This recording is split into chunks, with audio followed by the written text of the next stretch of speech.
kunci doa adalah iman kita pada Tuhan. Seberapa besar, seberapa yakin. Bukan cuma yakin, percaya, tetapi bagaimana, sejauh mana kita berserah. Ini saudara-saudara, sejauh mana kita berserah pada rencana Tuhan. Salam damai sejahtera saudara-saudaraku yang terkasih pencinta firman Tuhan. Berjumpa kembali dengan Bible Learning with Father Joseph edisi ke-146 di tahun 2024 ini. Saudara-saudara, bagaimana kabar Anda hari ini? Saya begitu berharap Anda semua dalam keadaan sehat, jasmani maupun rohani. Bagi Anda yang sedang sakit, bagi Anda yang sedang menderita pada bagian-bagian tubuhnya, betul-betul dijamah oleh kuasa kasih Tuhan sehingga memperoleh kesembuhan. Ternyata dalam hidup manusia bukan hanya orang menderita sakit fisik, kepalanya, perutnya, ada kanker di bagian tubuhnya, ada stroke, ada serangan jantung, ada linu-linu di sendi, sulit berjalan, sulit bernafas, tapi juga ada penyakit lain yang namanya penyakit hati. Perasaannya sakit, Romo, pikirannya juga sakit, kehendaknya untuk melakukan ini dan itu juga menjadi lumpuh. Karena apa? Karena jiwanya yang sakit. Maka dari itu saudara-saudaraku, mari bersama saya dalam video kali ini, saya mau mengajak Anda semua untuk melihat teks kitab suci yang mana yang mengatakan bahwa kalau orang sakit, hendaklah berdoa. Kalau ada keluarga yang sakit, hendaklah didoakan. Saudara-saudaraku yang terkasih, berdoalah. Jangan sampai doa itu hanya menjadi rutinitas harian yang menjemukan. Doa itu betul-betul punya kekuatan. Dalam teks kitab suci yang akan saya bahas di awal video ini, sebelum nanti kita berdoa, kita akan melihat lagi-lagi surat Rasul Yakobus. Betul-betul seperti yang saya katakan di video-video beberapa hari yang lalu, surat ini memang keren. Surat ini singkat, surat ini to the point, surat ini applicable, bisa langsung diterapkan dalam hidup kita sehari-hari. Tidak berbicara tentang sesuatu yang mengawang-awang, tetapi bagaimana panduan-panduan konkret untuk hidup orang-orang beriman yang percaya pada Yesus ini. Sebagai landasan dasar kita untuk berdoa, silakan Anda buka surat Yakobus bab 5 ayat 13 dan 14. Di situ mengatakan begini, saudara-saudara, kalau di antara kalian ada yang menderita, baiklah ia berdoa. Kalau ada yang bergembira, baiklah ia menyanyi. Kalau di antara kalian ada yang sakit, baiklah ia memanggil penatua supaya mereka mendoakan dia, serta mengurapinya dengan minyak demi nama Tuhan. Itu saudara-saudara. Maka dari itu silakan Anda di kolom komen Anda tulis nama-nama orang-orang yang sedang mengalami sakit penyakit, sedang mengalami penderitaan, sedang mengalami masalah yang datang bertubi-tubi. Coba tolong tulis nama mereka. Saya yakin banyak sekali penonton Bible Learning yang adalah pendoa-pendoa. Sambil Anda nanti melihat-lihat video ini, Anda scroll kolom komentar. Kalau ada orang-orang di situ yang minta didoakan, kita bawa nama-nama itu dalam doa. Saudara-saudara yang terkasih, doa kalau didoakan dengan penuh keyakinan, besar kuasanya. Maka dari itu saudara-saudara, selain kita meminta, berharap dan berharap untuk keperluan diri kita sendiri, tetapi juga saudara-saudara, Tuhan sedang mengajak kita dalam penderitaanmu, dalam kesulitanmu, dalam masalah-masalahmu. Kita jangan sampai menutup diri bahwa di sekitar kita juga banyak orang-orang yang menderita. Selain kita yang sakit, lihat juga di kiri kanan, ada banyak orang yang juga mengalami sakit penyakit. Maka dari itu, dalam penderitaan, kesulitan kita doakan mereka-mereka. Di situ kita akan betul-betul dibantu oleh kuasa kasih Tuhan juga untuk mengalami kesembuhan. Bersyukur ternyata sakitku juga nggak seberapa dibandingin sakit orang lain. Berterima kasih sama Tuhan, ternyata penderitaanku, kesusahanku mungkin tidak ada apa-apanya dibandingkan dengan penderitaan orang lain. Itulah kunci dari pengabulan sebuah doa. Jadi, di hadapan Tuhan itu kita bukan sebagai pribadi yang serba kurang terus. Lama-lama yang ada di benak kita, jati diri kita adalah pribadi yang serba kurang. Tetapi kalau kita bisa bersyukur, kita bisa berterima kasih, di hadapan Tuhan kita tampil sebagai pribadi yang punya sesuatu. Pribadi yang dikasihi, pribadi yang punya kekuatan, sampai-sampai kita bisa bersyukur. Tuhan, terjadilah pada diriku sesuai dengan kehendak-Mu. Nah, dikatakan di ayat selanjutnya, doa yang lahir dari iman akan menyelamatkan si sakit dan Tuhan akan membangunkan dia. Dan jika ia telah berbuat dosa, maka dosanya itu akan diampuni. Saudara-saudara terkasih, sungguh luar biasa bukan doa yang didasari dengan iman. Jangan salahin Tuhannya. Tuhan, kenapa aku nggak dikabulkan doa-doaku? Kenapa engkau tidak mendengarkan doaku? Kunci doa adalah iman kita pada Tuhan. Seberapa besar, seberapa yakin. Bukan cuma yakin, percaya, tetapi bagaimana? Sejauh mana kita berserah. Ini saudara-saudara, sejauh mana kita berserah pada rencana Tuhan. Kemarin saya berjumpa dengan dua orang yang luar biasa. Yang satu namanya Ibu Swaning, penonton Bible Learning. Yang satu namanya Ibu Wiwi, itu salah satu pendiri ASAK. Mereka pernah sakit yang luar biasa. Mereka betul-betul, yang satu cerita, Romo, Tuhan sudah menyiapkan saya. Sebelum saya sakit, Tuhan sudah menyiapkan segala-galanya buat saya. Sehingga ketika menderita sakit, mereka merasa semua sudah siap. Mentalnya sudah siap. Secara bahasa rohani dikatakan kepercayaannya, kepasrahannya pada kuasa Tuhan. Bahwa Tuhan sungguh baik. Jadi saudara-saudaraku yang terkasih, sebelum sakit pun kita tetap terus harus membangun rasa percaya kita. Jangan tunggu sakit dulu baru kita yakin pada Tuhan. Sebelum kita sakit pun pupuk rasa percaya kita pada Tuhan. Saya bersyukur dua sahabat-sahabat saya ini, Ibu Swaning dan Ibu Wiwi, sekarang sudah pulih kembali, sudah sehat kembali, sudah banyak melayani lagi, sudah banyak berbuat-buat sesama. Dua pribadi ini sebelum sakit mereka banyak berbuat buat Tuhan. Mereka berbuat kebaikan, mereka peduli terhadap orang-orang kecil. Sehingga ketika mereka sakit mereka punya mental, punya rohani yang cukup untuk bisa mengalahkan sakit penyakit seberat apapun. Dan mereka mengalami kesembuhan. Itu kuncinya saudara-saudara. Nah, dilanjutkan dalam surat Yakobus.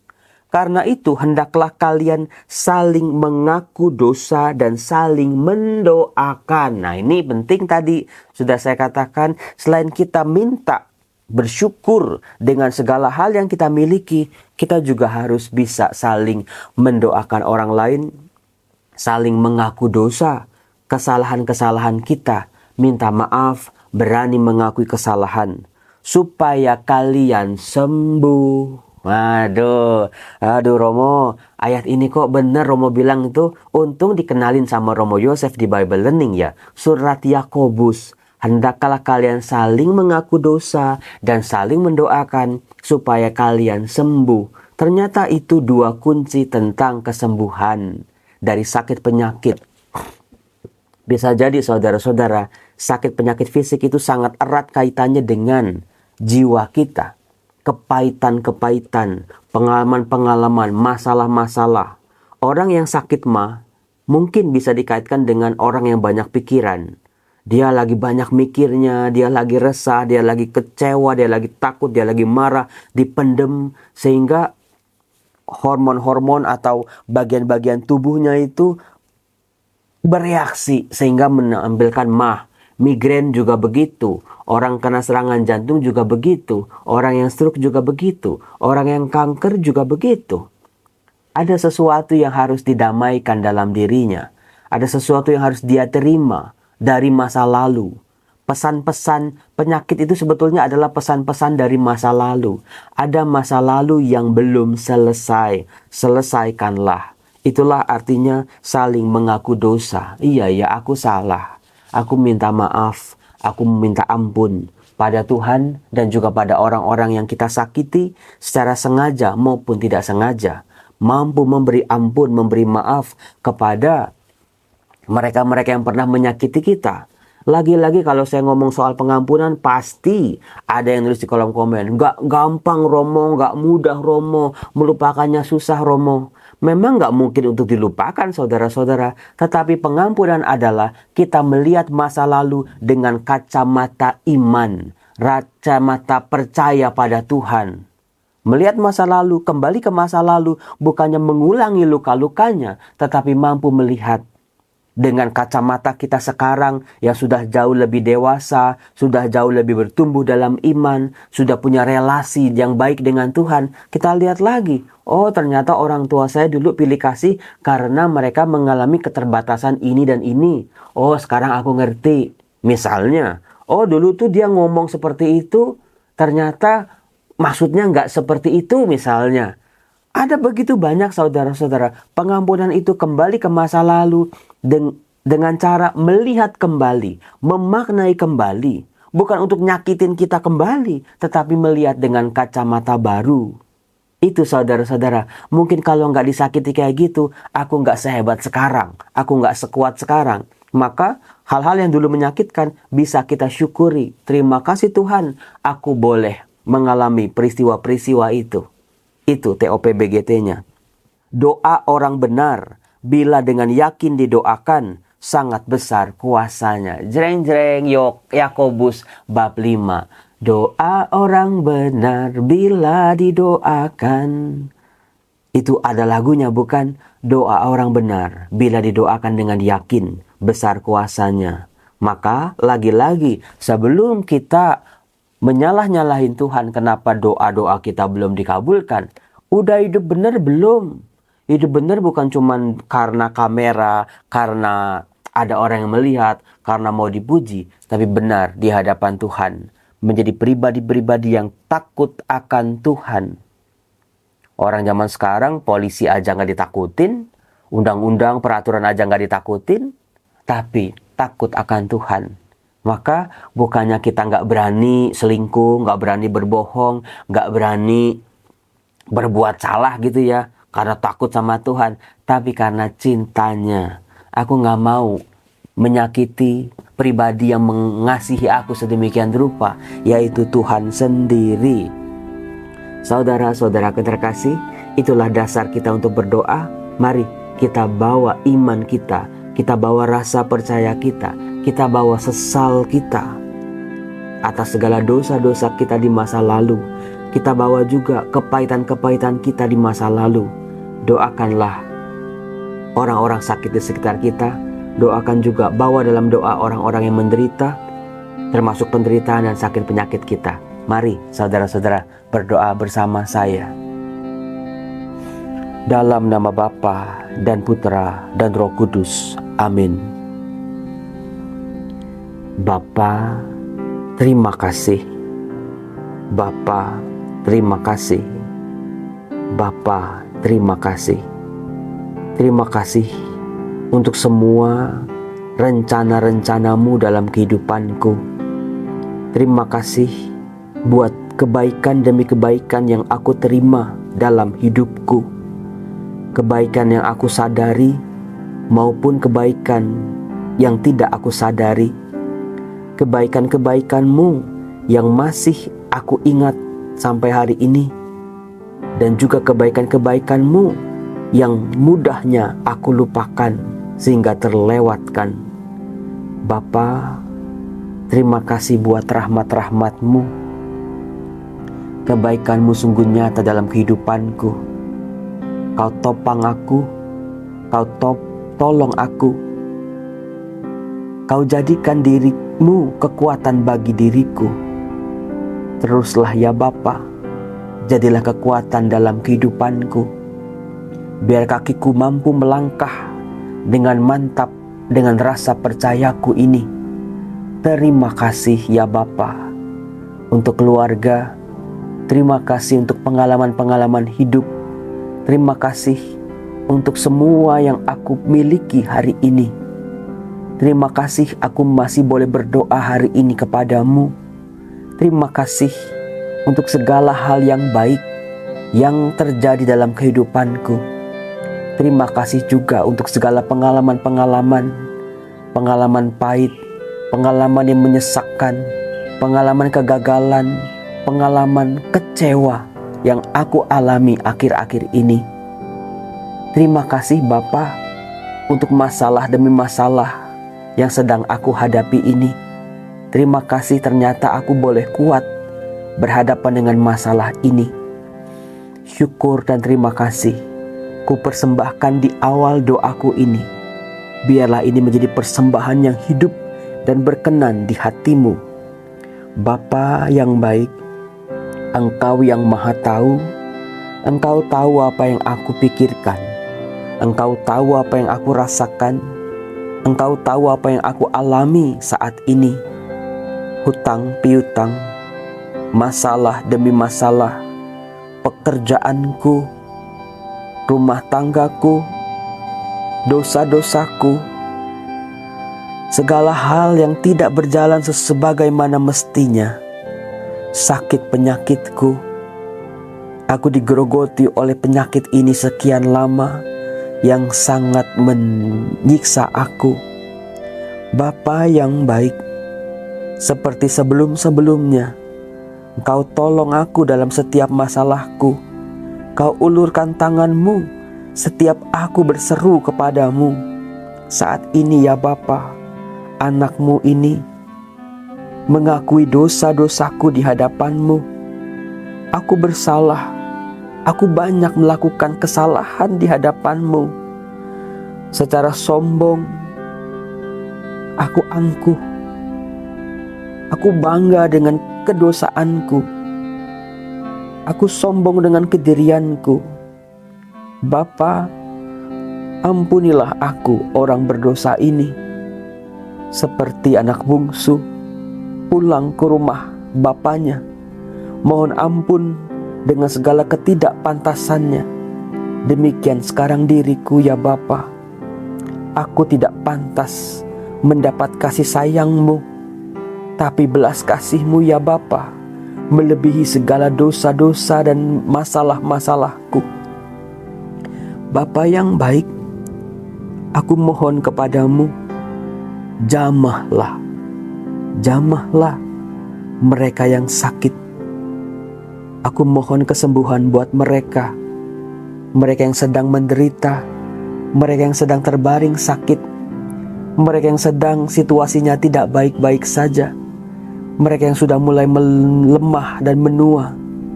Bapa, ulurkanlah tangan-Mu pada bagian-bagian tubuh mereka yang sakit.